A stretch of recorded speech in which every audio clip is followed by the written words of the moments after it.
just won't work you out. All right, welcome back. We're going to be switching gears now, and not completely actually, because we're still talking about the economy and businesses and all of the things happening around with Nigeria with regards to our survival, basically. During the week, we did hear from the Nigerian Bureau of Statistics that officially Nigeria is in recession. And it didn't catch a lot of people by surprise because people already expected that. It's been a very tough year with the economy generally. If you've been to the markets anytime in the last month plus, you would know exactly what I'm talking about. Prices continue to change by the week sometimes, especially more like even with regards to the foreign exchange. The Naira is almost unpredictable these days. You hear a rate in the morning, by afternoon it's a completely different thing. And people are not exactly sure what exactly our economic policy is today. There seems to be a lot of stories coming from a lot of places, and we're not sure what Nigeria holds for us in the coming months. But I have here with me Joshua Oyeni, Yali president from West Africa, who's going to be helping me dissect some of these things. Thanks for being here today. Thank you so much.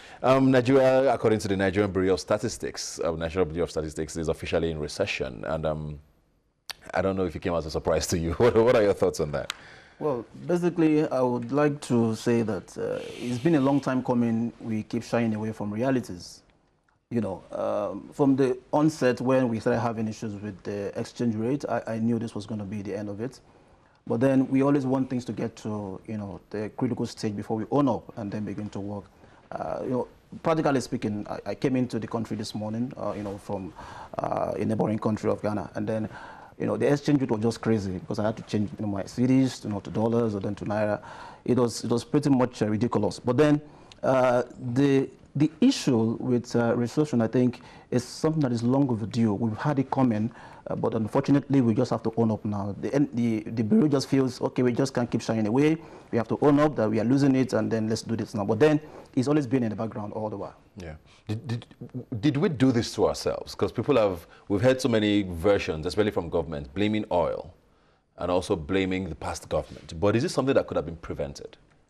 Well, prevention, I think recession must be also practical because a recession is a global issue. Many other economies are facing this same problem. But then there are other nations that are also thriving and doing well. So why can't we be, you know, one of those other countries? For example, you know, Ghana, like I mentioned, you know, they aren't experiencing recession. So why is Nigeria going to be in the list of those who are having the issues? But then basically, I think the problem is that one, our economy is not diversified. We just have one, you know, one main source of income, and so once that one is affected, every other thing comes crashing, and then we're trying to get other things to start. But it's too late. We're talking about agriculture, entrepreneurship. Well, I must really say my sympathies to, you know, Ada and Nike that had the issue with, you know, their businesses being thrown up. But then, you know, the government too needs to understand that there must be a forecast.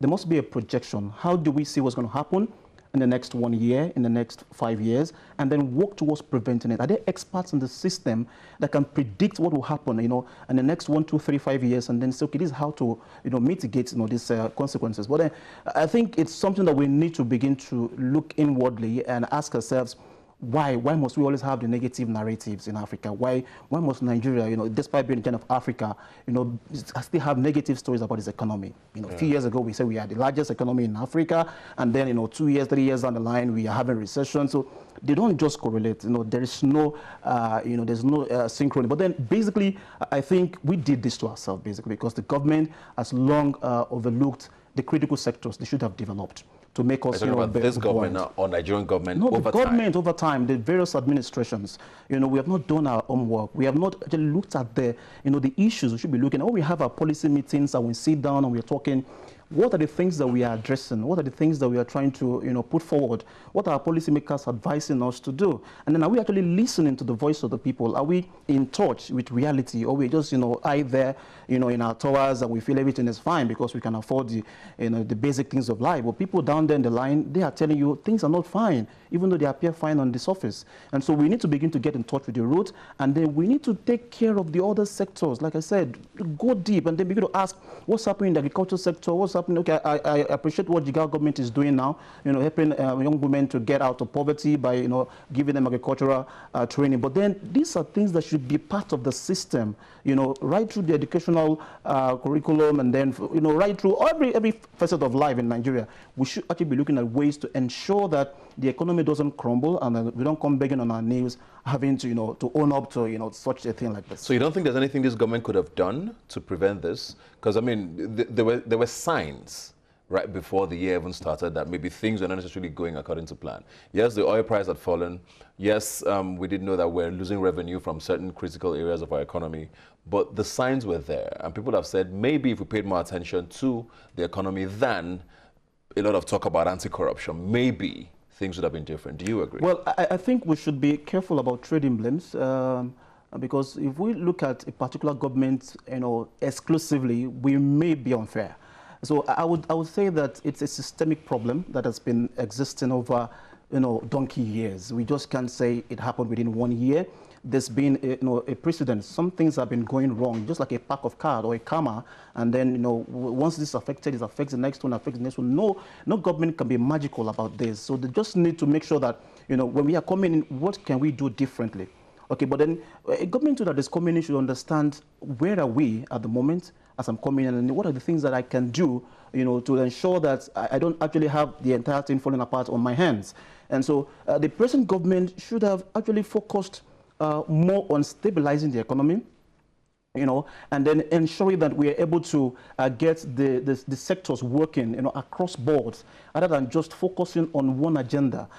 Focus on one agenda. Well, it's good, trying to go after the guys who have stolen the money or who have embezzled, public funds. Well, as much as that is good, what's important as well is that, are you concerned about the other areas of society?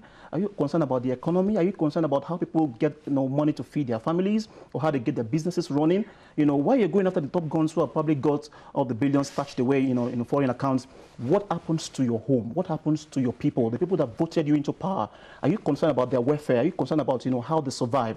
So I think the government should have been, comprehensive in its game plan, trying to ensure that the country as it is survives, through the process of trying to, apprehend people who are actually, culprits or who are actually, suspects. So someone who's come under a lot of heat, especially in the last week since this became news, has been Minister of Finance, and people have said maybe she should take some blame for it. She, for some people, hasn't necessarily been in the forefront of trying to, fix the economy, or at least give us a policy that will probably sort of understand.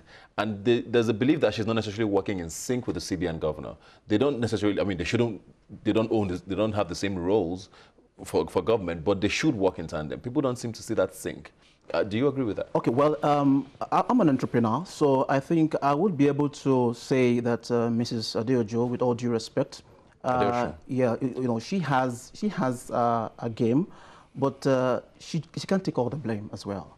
Well, she just came in, and then it took a long time before they could be empowered to actually begin to effect policies. You can imagine how long it took the president to get his cabinet fixed up. You can imagine how long it took them, to get the paraphernalia of office and begin to effect. Were those one of the problems? Maybe were those part of the problem? There were delays in the system, and you can't come in and then within 3 months you want to effect the policy that will affect 180 million people, or that will change, an economy that used to be the largest in Africa. You can't do that within a couple of months. There must be long-term plannings and then projections, and then you need time to actually, to fix these things as a Minister of Finance. She can't do all the work, but then I think she also should have understood that you're coming in to take a job like this.